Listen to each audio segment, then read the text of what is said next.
جماعت اسلامی جو بنیادی طور پر ایک دینی، نظریاتی اور انقلابی جماعت ہے، ماہ رمضان میں بھی دورہ تفسیر قرآن کلاسز،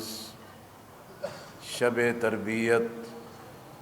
افطار کے پروگرامات اور مستحق لوگوں میں راشن کی تقسیم اور ان کی امداد کے حوالے سے لاکھوں افراد تک یہ سہولت اور یہ مدد کی جا رہی ہے۔ جہاں لوگ روحانی اعتبار سے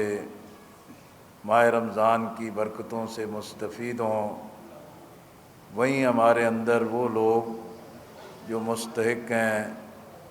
اور جو طلبگار ہیں کہ ان کے ساتھ کوئی تعاون کیا جائے، تو الحمدللہ ہم نے ایک ایسے ماحول میں عزت نفس کو پیش نظر رکھتے ہوئے اور اس پوری عزت اور وقار کے پیش نظر مسلسل اس کام کی طرف توجہ دی ہے۔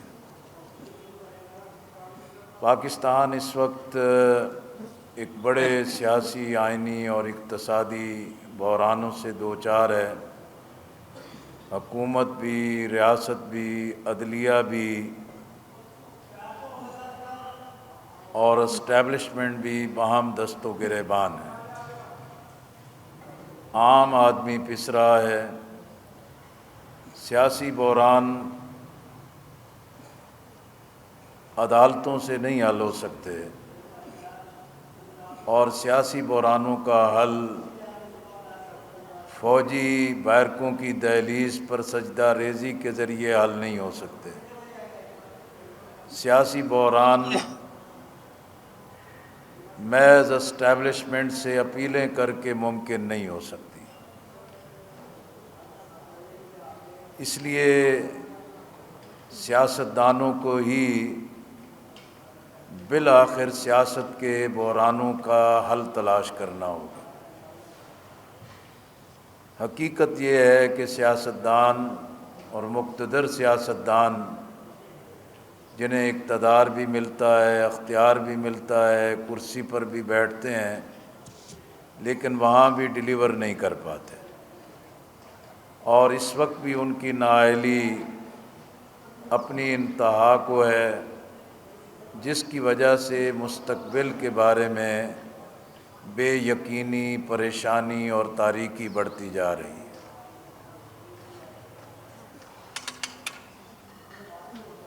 اگر خدا نخواستہ ملک میں آئین سے ماوراء کوئی ایڈونچر ہوتا ہے، خدا نخواستہ پاکستان میں پھر کوئی مارشاء اللہ کا ڈھول بجتا ہے، تو اس کے لیے سیاستدان اپنی نااہلی کی وجہ سے بری و ذمہ نہیں ہوں گے۔ یہ انہی کا کام ہے کہ ملک کو مارشاء اللہ کے بلیک ہول سے بچائیں، آئین سے ماوراء کسی بھی ایڈونچر سے روکیں، اور یہ سیاستدانوں کی ذمہ داری ہے۔ اسی طرح ہم مسلسل دیکھتے چلے آ رہے ہیں کہ پاکستان میں پاپولر سیاست کے نام پر، پاپولر لیڈرشپ کے نام پر شخصیات کی مقبولیت کے بت کھڑے کر کے پاکستان کو چلانے کی کوشش کی گئی ہے۔ ہم نے بھٹو کی مقبولیت کا تجربہ دیکھا ہے،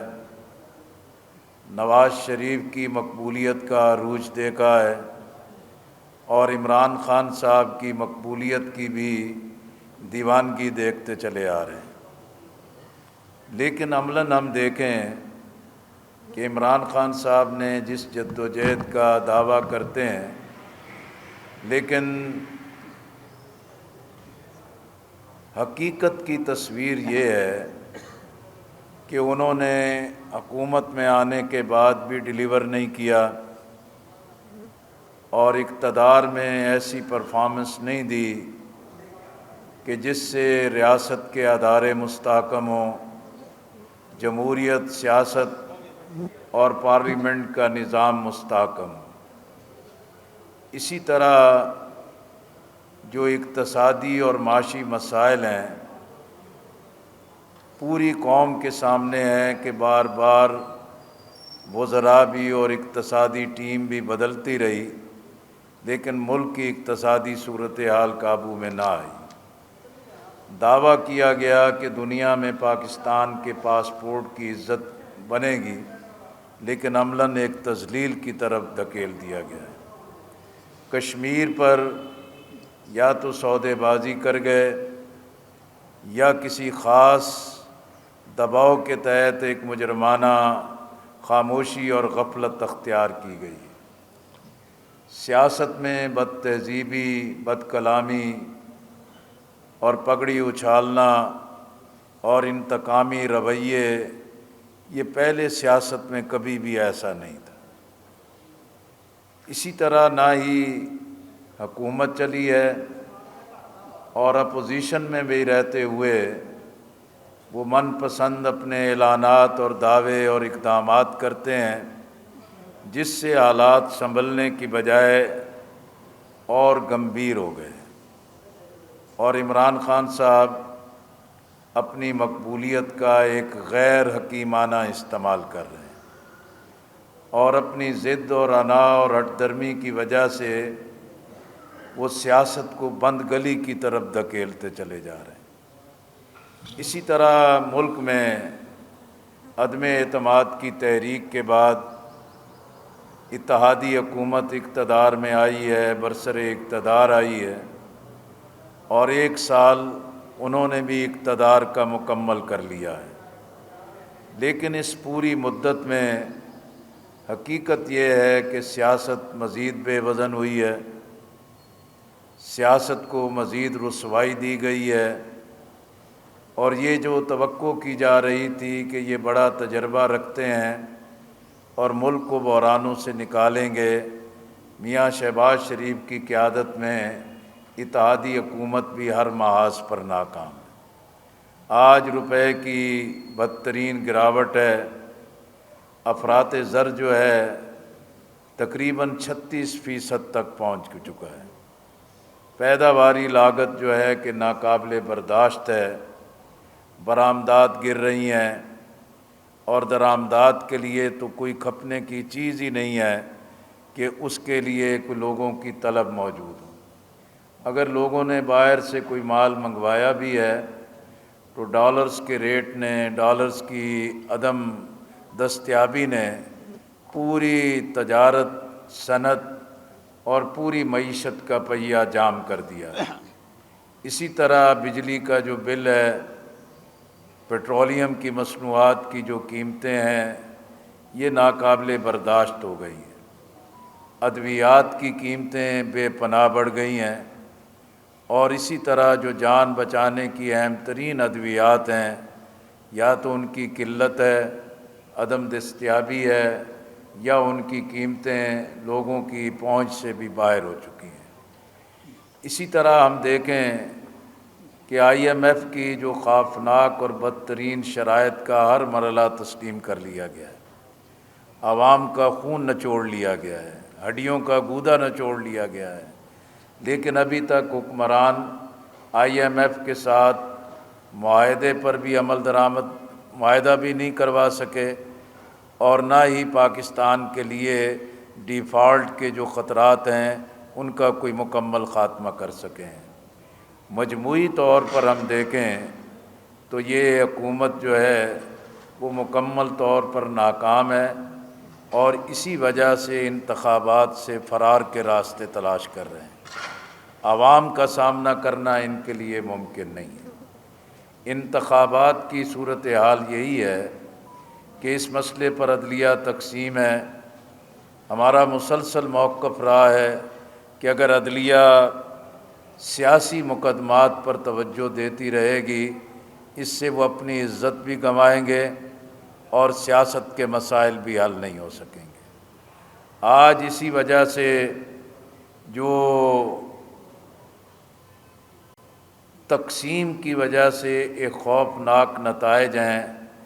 اور جو ملک کے اندر ایک زہریلی پولرائزیشن ہے،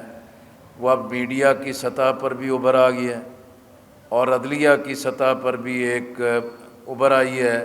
اور عدلیہ بھی اس سے نہیں بچ سکی، جس کی وجہ سے عدلیہ کا وقار مسمار ہو رہا ہے۔ پہلے بھی کوئی اتنا بڑا مقام نہیں تھا، مزید تذلیل کی طرف کام بڑھتا چلا جا رہا ہے۔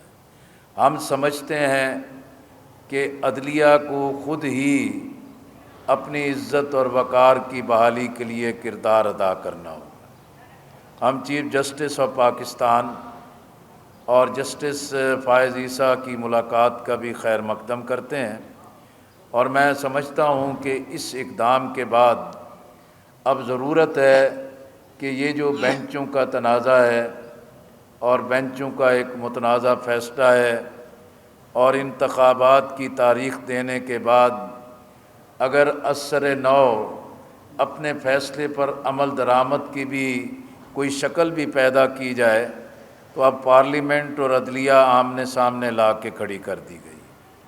اس کا علاج یہی ہے کہ چیف جسٹس آف پاکستان اپنی ضد کو قربان کریں اور اپنی آنا کو قربان کریں، اور عدلیہ کو جسد واحد کا ایک نمونہ بنانے کے لیے فل کورٹ بینچ تشکیل دیں، اور یہ تمام متنازع چیزیں فل کورٹ بینچ کی طرف ریفر ہو جانی چاہیے، اور تمام ججوں پر مشتمل بینچ جو ہے وہ جو فیصلہ کرے گا وہ تمام سٹیک ہولڈرز کے لیے قابل قبول ہوگا، تمام جماعتوں کے لیے قابل قبول ہوگا۔ اسی لیے چیف جسٹس صاحب کو سمجھنا چاہیے کہ چودھری افتخار صاحب نے، ثاقب نثار صاحب نے، گلزار احمد صاحب نے بحیثیت چیف جسٹس جو روش اختیار کی تھی، انہیں چیف جسٹس کے عہدے سے ہٹ جانے کے بعد وہ عزت نہیں ملی کہ جو عدلیہ کے چیف کا استحقاق ہوتا ہے۔ تو اس لیے ہم عمر بندیال صاحب سے بھی، عطا بندیال صاحب سے بھی توقع رکھتے ہیں کہ وہ اس راستے کو نہ اختیار کریں، بلکہ اس چیز کی طرف آئیں کہ جس سے پاکستان مستحکم ہو، عدلیہ کا وقار بحال ہو اور قانون کا احترام پیدا ہو۔ انتخابات 14 مئی کا اعلان کیا گیا ہے، اور اس سلسلے میں الیکشن کمیشن تذبذب کے اندر موجود ہے۔ حکومت نے کابینہ، قومی اسمبلی اور پارلیمنٹ کی طرف ان چیزوں کو دھکیل دیا ہے، لیکن جماعت اسلامی کا ایک اصولی فیصلہ ہے کہ سپریم کورٹ کے اس فیصلے پر تحفظات کے باوجود بھی ہم اس فیصلے کے مطابق 14 مئی کو الیکشن ہوتا ہے تو اس میں پنجاب میں بھرپور حصہ لیں گے، اور تمام حلقہ جات میں ہمارے امیدواران متحرک ہیں۔ آج بھی ہم نے ملتان ضلع کا ایک پورا جائزہ لیا ہے۔ اس لیے انتخابات کے نتائج کو متنازع اور مشکوک بنانے سے روکنے کے لیے یہ ناگزیر ہے کہ عمران خان صاحب نے پنجاب اور کے پی کی اسمبلی توڑ دی، لیکن اب اتحادی حکومت سے بھی جب حکومت نہیں چل رہی تو وہ کرسی سے چمٹے رہنے کی بجائے وہ قومی assembly, Sindh assembly, Balochistan assembly توڑیں اور پورے ملک میں ایک دن پر انتخاب پر اتفاق کر لیا جائے، اور جس چیز پر سیاستدانوں کا اتفاق ہو جائے تو پھر اس کو آئین، قانون اور عدلیہ کے دائرے میں لانے کے لیے فل کورٹ بینچ میں اس کو ریفر کیا جائے اور اس کو ویٹ کیا جائے، تاکہ ہمارے ملک کے اندر سیاست کو ایک استحکام مل سکے۔ اس لیے میں سمجھتا ہوں کہ بھی اس دفعہ بھی پھر سیاسی جماعتوں نے ٹکٹوں کی بانٹنے کی پھر منڈی لگا دی ہے، اور پھر جو ہے کہ پارٹیوں کے اندر پارلیمانی بورڈز یا ورکرز کی آراء یا حلقہ جات کے اپنے حامیان کی آراء کو ترجیح دینے کی بجائے قائدین جو ہیں کہ خود انٹرویو کر رہے ہیں، خود ان کے ساتھ سامنے بیٹھ کر مال بٹور رہے ہیں اور ٹکٹوں کی قیمتیں لگ رہی ہیں۔ اسی عمل نے پاکستان کی سیاست کو پہلے بھی کمزور کیا ہے۔ اس لیے ہمارا موقف ہے کہ سیاسی جماعتوں کو مضبوط ہونا چاہیے، سیاسی جماعتوں کے اندر جمہوریت ہونی چاہیے، ٹکٹوں کی تقسیم کے لیے فرد واحد نہیں، پارلیمانی بورڈز کے عمل کو مستحکم ہونا چاہیے اور سیاسی جماعتوں کے استحکام کے ساتھ اگر تمام جماعتیں متناسب نمائندگی کے طرز انتخاب پر اعتماد کر لیں تو پاکستان سیاسی طور پر ان بکھیڑوں سے نجات پا سکتا ہے۔ جماعت اسلامی نے انتخابات کے لیے اپنا ایک اسلامی فلاحی اور انقلابی منشور پیش کر دیا ہے۔ قومی اور صوبائی اسمبلی کے امیدواران کے لیے ضلعی تنظیم، صوبائی پارلیمانی بورڈ اور مرکزی پارلیمانی بورڈ سے اس کے فیصلے کر دیے گئے اور ہم نے طے کیا ہے کہ ہم پورے ملک میں گھر گھر جائیں گے، دستک مہم کا آغاز کر رہے ہیں۔ ہم اس منشور کو بھی لے کے جائیں گے۔ ہمارے امیدواران اسمبلی جو ہیں وہ بھی متحرک ہوں گے، خواتین بھی، نوجوان بھی، اور تمام ہمارے برادر تنظیمات ہر میدان کے اندر متحرک ہوں گی اور ہم اسی جذبے کے ساتھ انشاءاللہ ہم اپنا کردار ادا کریں گے۔ آج وہ قبائلی علاقہ جات کے جو ضم ہو گئے تھے، مرج ہو گئے تھے، لیکن پھر وہاں آپریشن کا فیصلہ کیا گیا ہے۔ قبائلی عوام کے اندر شدید اضطراب ہے۔